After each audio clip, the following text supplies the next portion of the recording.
welcome to our next segment of the Asatru Edda reading. I am Asgard Skegg, and today's chapter 20 talks about Heimdall and his role with the very early citizens of mankind.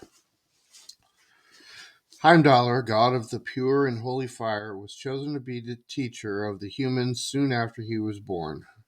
His father, Lodir, initiated the voyage to Midgard and prepared him for it.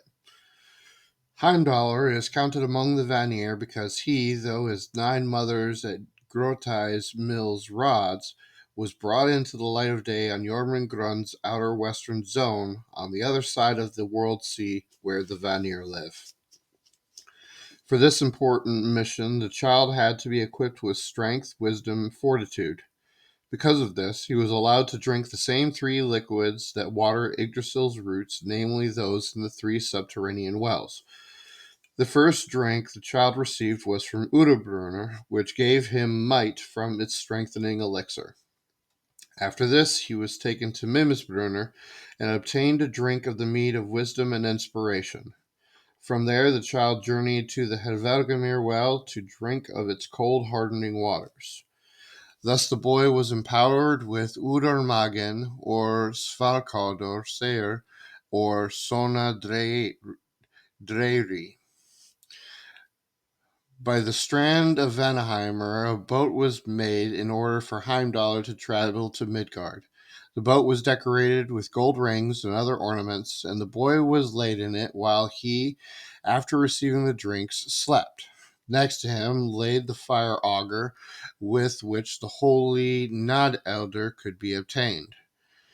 And placed around him were tools that he would be needing for all types of crafts, plus weapons and ornaments. Heimdallr came on a ship propelled without rowers, sleeping on a sheaf of grain which had been placed at his head, to Arvagandaland, to the birthplace of waters. He was a boy of tender age, entirely young and unknown to the inhabitants of that land. Yet they received him and nourished him with care. The natives of the district received him as one who had been miraculously sent to them. Because he had arrived with a sheaf of grain, he was called Skef. So Heimdallr Skef grew up with the folk and was still a youth when he became their teacher and instructor in agriculture and all sorts of other crafts, in Afinrunar and Aldrunar. When he came to manhood, they finally elected him to be their ruler and called him Rigr. He was the one born who was the greatest of them all, the boy empowered by Udarmagen, and he was declared a ruler, mightiest and richest, allied by kinship to all princes. Heimdallr, the one born on the other side of the atmosphere, known of all wisdom and all science, came to be asked questions. An immortal amongst mortals, a guest amongst men, a companion of humans, they listened to him as to a father. The first thing he taught his children was self-control. The other was love of virtue, and when they had developed, he taught them the worth of freedom. For without freedom, he said, all other virtues good only to make you into slaves, your heritage to everlasting shame. Heimdallr taught the humans how to plow and bake, to craft and forge, spin and weave, rist, runar, and read. He taught them how to tame domestic animals and to ride, to erect sturdier buildings and tie family and social bonds. He taught them to establish stable dwellings around hearths in which fires would burn because of him, for he is the friend of the homestead. In this manner there came houses with steps, a street, and a guardian tree protecting those against the sun's rays. At last they built a burg called Lundr, and all others followed. He then taught them how to use the bow, the axe, and the spear, and to hunt and to defend themselves against the wild animals of ancient times. The sacred lore of the Runar, which Heimdallr taught as much to the humans as is useful to know, was originally in Mimir's possession. This holy art, which came to mankind from the Godin, is called Galdr. In ancient times, arrangements had already been made to spread the knowledge of Galdr among all things and beings. To instruct the humans in the decrees of Nornr for an honest life, he taught them of what true freedom is, and how the people ought to live in love in order to win blessings from the Godin. For this lore came the nine virtues: honesty, honor, wisdom, generosity, kindness, courage, loyalty, independence, and piety. He also taught the first law, which he called the rune log. When he felt they were ready, Heimdallr called his children together in Arvangaland. There he gave them the law, the rune log, and said, "Let it be your pathfinder, so that nothing shall ever go ill for you. Here is the law. Fey, be neither a thief nor a miser. Or, that which you send out shall return to you, so do no harm and work for order. When you err, make amends. When you are wronged, seek reparations. Thurs, be courageous and bold, and never shirk from a challenge.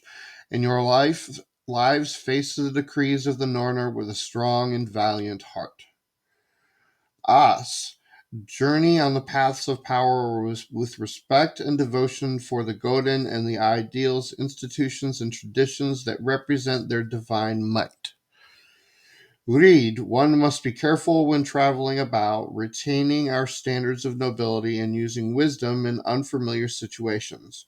In the company of others, be modest and polite, as well as patient with those who are not. Kaun, the journey for wisdom, knowledge, and awareness is an eternal one. Those who will honor the Godin accept the challenge of this quest sincerely and without expectation. Gift, be kind and compassionate, helpful and charitable. To your neighbor, offer hospitality, generosity, and friendship, and may they return it. Vend, be happy and free, enjoy life to the fullest, and allow others to do the same. But be temperate in pleasing the senses and recognize that certain aspects of human nature must be denied. Hagar, understand that the forces of nature are innately neutral and work neither for nor against you. He who holds what should shall ever regret what it is. Now, from necessity, one gains strength, courage, and insight. The simple life most often brings forth what a person truly needs: health and happiness. Live for this and scold not those who are lacking in embellishments. Ease.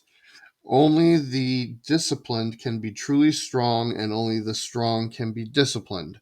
One must understand in order to walk upon the path of power, and one must learn and train to understand.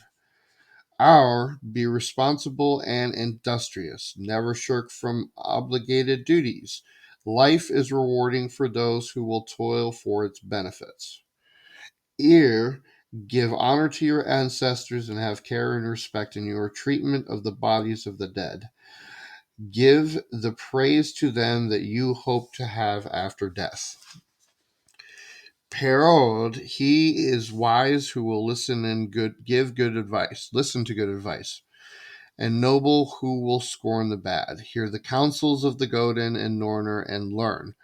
Those who hear them clearly must not take lightly their duty in sharing providence.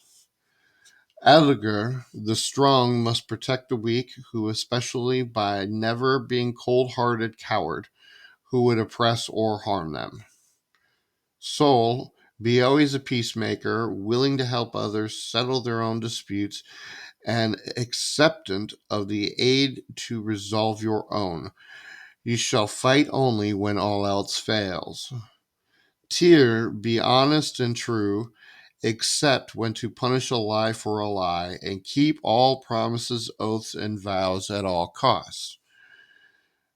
Bjarkan, keep strong your marriage obligations and be wise in the upbringing of children. Jor, be sincere and faithful to those who are your true friends. Know who are your friends and who are your enemies. Give gifts and protection to the former and cunning to the latter. Mater, the bonds of blood are sacred, and unwavering loyalty to family and folk is demanded. Family devotion is manifested by helping them in any circumstance and avenging them in death. Logr, flow around obstacles and blockades, parting and rejoicing, but always flowing with the gravity of one's own orlog. Water is incremental and tireless, as are Heimdallr's children. Ing, find happiness in the arms of another, seek joy in the adventures of sexual pleasure. However, you must not defile yourself with the ignoble behaviors of perversion, sexual violence, or promiscuity. Dagr, exist in harmony with the divine order by living in accordance with the law as set by the Godin and Norner. Strive for nobility and live so that you have an honored name and a judgment of approval over your death. Odal, the best thing you can do for your children is to work for a greater tomorrow and hand them down a legacy of wisdom and nobility. Teach your children what is right, and watch the seed grow to become a mighty tree. Then Heimdallr told them all regulations that last an age, that is a century, may, upon the advice of your leaders and by the common will, be written upon walls as the burgs. When they are written upon the walls, then they are law, and it is our duty to hold all of them in honor. Whenever a law is made or a new rule set down, so must it be decided to the common need, but never to the profit of particular persons, nor any particular etar, nor of particular states, nor of anything else which is particular. If there is any evil wherefore no laws are set down, so one must call a thing. Then one judges after Odin's wisdom spoken to us, so we may rightly judge over all. If all do this, your judgments shall never come out of wrong. By Heimdallr, the humans got to know the names of the Godin and their various duties. He allowed them to raise Hogar and Hoffen, evoke the Nordadr with the fire augur, which is the only one worthy enough to burn in the Godin service, and dictate Vanir and holy songs, which ever since then rise to the powers from the lips of humans. Thus he taught human beings how to pray and to blot, and gave them poetry and inspiration. He bears obligations to the Godin for whoever's supplicants.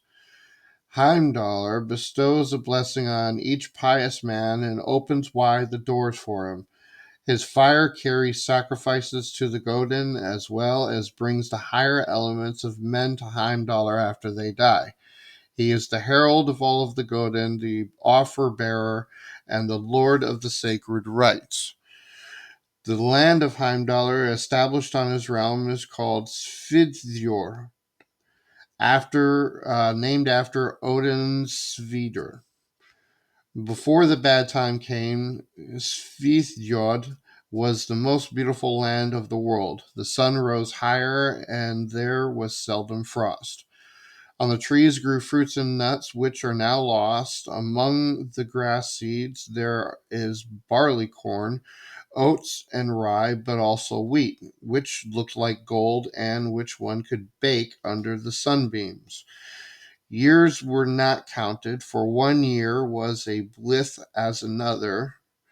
The land was closed in on the one side by Odin's sea, whereupon no folk but one's neither, but whereon no folk but ours neither might, nor could travel. Disease did not affect mankind and livestock. Drought did not beset the plant kingdom, and the means of nourishment were inexhaustible. Thusar did not show their evil, and the air was neither too hot nor too cold for the comfort of life. A father standing by his son, like him, resembled a 15-year-old youth. Heimdallr went on his way along certain seashore, Sorvellir, and came to a village which he called himself Rigr, in accordance with this saga in the following. In ancient days, they say, so strong and active, aged and wise As, known as Rigr, went along green paths, wending his way. He went forward on the middle way and came to a dwelling stood ajar and went in. On the floor was a fire. A hoary man and his wife sat there by the hearth. And Edda dressed in clothes. Rigr would give them counsel to both of them and sat himself in the middle seat, having the domestic pair on either side of him. Then Edda took a loaf from the ashes, heavy and thick, and mixed with bran. She laid more than this on the middle of the board. Broth was set on the table. There was a broiled calf, a most excellent food. Rigr would give counsel to them both. Then he rose up, prepared to sleep. He laid himself down in the middle of the bed, the domestic pair laying on either side of him. There he stayed 3 nights together, then departed on the middle way, and so 9 months were soon passed by.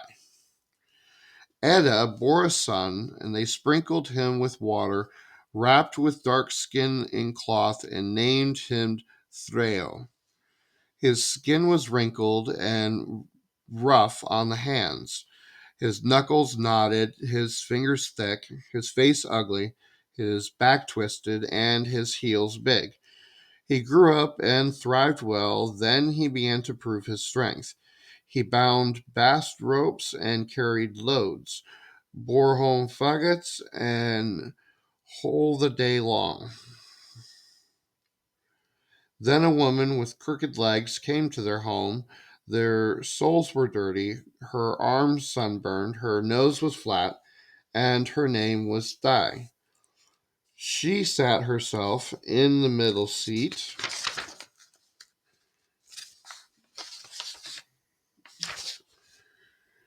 The son of the house sat beside her.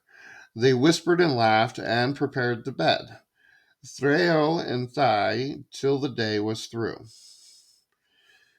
They lived happily and had children. I believe their names were Hiner and Firosnir, Clur and Craigie, Kefsur, Fulnir, Drumber, Digraldi, Drotter, Hosvirs, Luther, and Legyardi. They built fences, manured fields, tended swine, kept goats, and dug turf. Their daughters were Drumbra, Cumbra, Okvinkarfa, and Arin Erfia. Irsya and Ambat, Ikensyasna, Totgrukipja, and Tronubina. Rigr went on in a direct course and came to a house. The door stood ajar. He went in. On the floor was a fire, and a man and wife sat there busy with their work. The man was planning wood for a weaver's beam. His beard was trimmed, a lock on his forehead, a shirt tight, and a chest stood on the floor. His wife sat by, wielding her distaff with outstretched arms, prepared for clothing. A hood was on her head, a smock over her breast, a kerchief round her neck, and brooches on her shoulders. Afi and Amma owned the house. Rigr would give counsel to them both. He rose from the table, preparing to sleep, and laid himself down in the middle of the bed. The domestic pair lay on either side of them. There he stayed for 3 nights together, and so 9 months were soon passed by. Amma bore a child, and they sprinkled him with water and called him Karl. She wrapped him in a cloth. His face was ruddy, and his eyes twinkled. He grew up and thrived well. He tamed oxen, made plows, built houses, constructed barns, made carts, and drove the plow.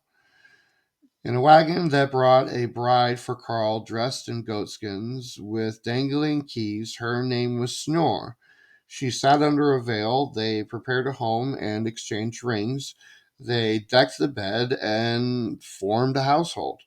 They lived happily and had children. These were named Haller and Dregger, Halder, Thigin, Smeder, Bridvondi, Bundinskeg, Bui, Bodhi, Bratskreg, and Sager.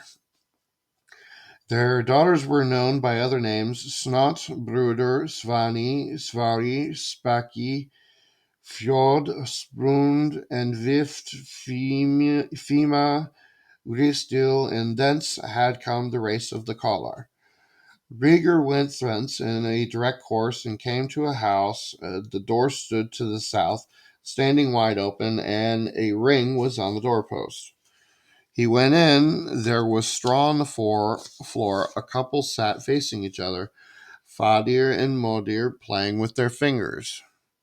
The husband sat and twisted string, bent his bow, and prepared arrow shafts. But Husvreja looked at her arms, smoothed her veil, and then straightened her sleeves. There was a brooch on her chest, a cape on her head, a train on her brood, a gown on her blue. Her brow was brighter, her breast fairer, her neck whiter than driven snow. Rieger would give counsel to them both, and sat himself in the middle seat, having the domestic pair on either side of him. Then Modir took an embroidered cloth of white linen and covered the table. Then she took thin cakes of snow white wheat and laid them on the table. Then she set out on the table full vessels adorned with silver game and pork and roasted birds. There was wine in a croak, and cups were ornamented, and they drank and talked till the day was gone. Rigr would give counsel to them both. Then he rose, prepared the bed, and the domestic pair lay on either side of him. There he stayed 3 nights together, then departed on the middle way, and so 9 months were soon passed by. Midir bore a son. They wrapped him in silk, sprinkled him with water, and named him Jarl. His hair was light, his cheeks bright, and his eyes piercing as a young serpent's. There a home Jarl grew up. He brandished shields, fastened the string, bent the bow, shafted arrows, hurled javelins, wielded spears, rode horses, unleashed hounds, handled swords, and practiced swimming. Out of the forest came the fast traveler, and taught him Runar. He gave him his own name, declared him his son, and he told him to take hold of his ancient homes. Then Jarl rode on, and through a dark forest, over cold mountains, till he came to a hall. He shook his spear, he brandished his shield, he spurred his horse, he drew his sword, he raised strife and reddened the field. He killed warriors and conquered lands. Then he ruled alone over 18 halls. He gave wealth and gave to all, stones and jewels and slender horses. He offered rings and shared arm rings. His messenger went by wet paths and came to the hall where Heisdapnir dwelt. There they found a slender maiden, fair and elegant. Her name was Erna Drat. They asked for her hand and brought her home. She married Jarl, dressed in linen. They lived together and thrived well. They had children and lived happily. Thor was the eldest, Barn the second, Yod and Adar, Arfi and Mogur, Nieder and Nidjunger. They learned games, Sonar and Sven swam together and played Toffel. One of them, named Konar was the youngest. The sons of Jarl grew up there, and they broke horses, curved shields, cut arrows, and shook spears. But Konar the Young had knowledge of Runar, Runar, Alder. He also knew well how to deliver men, blunt sword edges, and subdue the ocean. He learned bird song and how to quench fire, to soothe and comfort, and drive away sorrow. He had the strength and energy of 8 men. He rivaled Rigr Jarl in Runar, practiced cunning, and proved superior. He sought and soon won the right to be called Rigr and to know Runar. The young Konar rode through swamps and forests. He hurled darts and tamed birds. Then sang a crow sitting alone on a bough. Why do you, young Konar, tame the birds? You should rather ride on horses and overcome armies. Donner Jarl and Dunper, skilled in navigating ships and wielding swords, had more precious halls and better Odal than you. Heimdallr sanctified and established the 3 classes of Thrallar, Kallar, and Yallar. All 3 were honored with divine birth, yet at the same time they were human. They were made by him in kinship and were consequently obligated to treat others kindly and fairly. Because of this, they are called Heimdallr's holy children. Humans lived peacefully under the laws given by Heimdallr for region and custom, under the protection of Jarl's authority as judge. No man harmed another, even if he came upon the killer of his father and brother, whether they were free or bondsmen. There were neither thieves nor robbers, and for a long time a gold ring lay untouched at the Yalangoshider. Heimdall became the progenitor of the royal Attar that later became famous, who would be called Skoldungar, Skinfingar, or Ilingar, Hildingar, Bulungar. As the first Teutonic patriarch, he was also called Yngvi. Heimdall lived for a long time among our forefathers and subjected himself to the common weird of humans, to grow old and die. He had it arranged that his body would be carried down to the bay where he landed as a child and placed in a boat he had arrived in. It was during the winter time before he died. He called his children to him and said, I am the child of 9 mothers. I am the son of 9 sisters. This mortal vessel I am not, he declared, and I will return whenever the times have need. Not the self-reflected flower, I go the seed and grow the fruit, life after life. To my shining ship bear me, when this time is done. Some transformed, he said, through time, some in the lust of combat, then released, some transformed in kindred minds blended to powers, and I transformed through you, though I die many times to be with you. Some for power, some for perfection, some for the amber sheen, but I transform that you transform, as darts against the gathering gloom. Once I was bended at care, said Rigr Heimdallr, then let it go in my best bow's release. In my quickest stealth and bravest position, took the field of valor. While others held the shield, I also held the sword.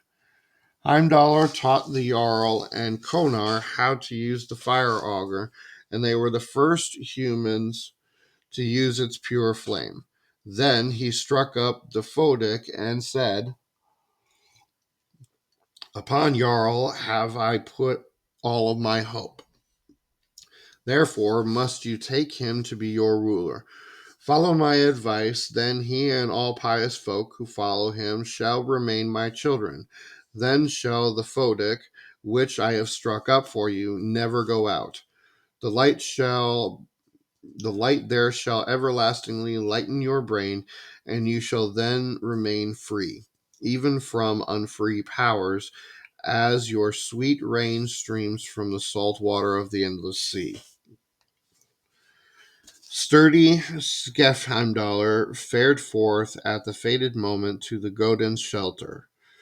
Then they bore him over the ocean's billow, loving clansmen, as late as they changed them, whilst the winsome Rigr wielded words, the beloved leader who long had ruled. A ring-adorned vessel rocked in the rockstead, ice-flecked, outbound, atheling barge. There they laid down their darling lord on the breast of the boat, the breaker of rings, the mighty one of the mast. Many a treasures fetched from afar was freighted with him. I have known no ship so nobly adorned with weapons of war and weeds of battle, with breastplate and blade. On his bosom lay a heaped hoard that hence should go far over the flood, floating away with him. They loaded the lordly gifts and the Thane's huge treasure, no less than those who in former times had set him forth a suckling child alone on the seas.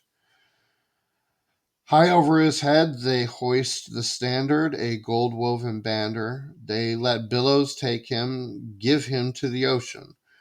Their spirits were grave, their mood mournful. No man is able to say in truth, no son of the halls, no hero beneath the heaven who harbored that freight. By his ashes, Jarl succeeded Rigr Heimdallr as Jarl and judge in Arvangaland. Heimdall's boat returned to Vanaheimr, where he was stripped of his aged human form and turned into the radiant young god. Odin received him in Asgardr and into his family circle. He is called Hiviti As and is powerful and sacred. He excels in physique and spiritness. Has had remarkably he has a remarkably beautiful head of hair, locks of such radiance that it shines like silver. He is called Son of Nine Mothers, Vordgoda, Loki's enemy, recoverer of Freyja's necklace. He is also known as Vindlir, Halinskidr, and Gulintani, as his teeth are gold. His horse is called Gultapr. There is a place called Himinbjorg, and there they say it is Heimdallr who rules over the holy Hof. There the watchman of the Godin gladly drinks the good mead in his comfortable home. This hall lies near the northern bridge end of the Bifrost. He is the watchman of the Godin and sits at the end of Jormungand, to the north of Niflheim. There he keeps watch over the Bifrost bridge against the Jotnar. He needs less sleep than a bird, and he can see equally well by night and by day, a distance of 100 leagues. He hears the grass growing on the earth and the wool on sheep, as well as everything else that makes more noise. Heimdall was chosen by Mimir to be the Gjallarhorn's guardian. The head is referred to as Heimdallr's sword, and the sword became his favorite weapon. Thank you very much for sitting on this very long chapter segment talking about Heimdall and the establishment of the first civilized human being city. Please support the channel, hit that thumbs up button, and make sure that you subscribe to see all of our new content. Thank you again for listening in, and we'll see you on the next segment.